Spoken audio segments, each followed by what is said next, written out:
Barangay Mulikay, nanawag tas kapitan, medyo dili maayo ang panahon, so isit na lang nato another day.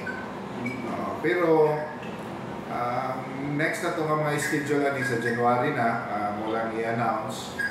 Pero katong gusto yun, June na ang ilang mga iro sa bakuna, sa Ribis, pwede rin yun anytime sa atong opisina din sa public mall.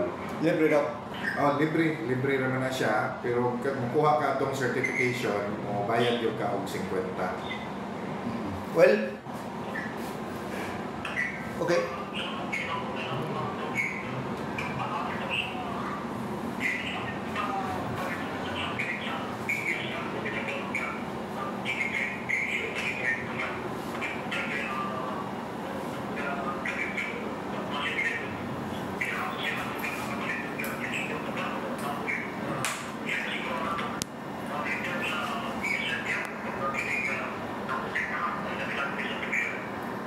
Yes man, kamulog yun man, wala kami undang sa kaning mga border bitaw nato man, no? Sa Labinay, diri sa Gango.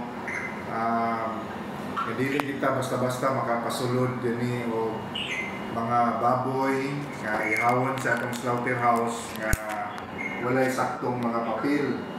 So kailangan yun na atong gitawag nga veterinary health certificate nga nagpamatuod na ang ilahang mga baboy gikan sa lugar nga walay nagdaot, then mismo ang baboy physically healthy.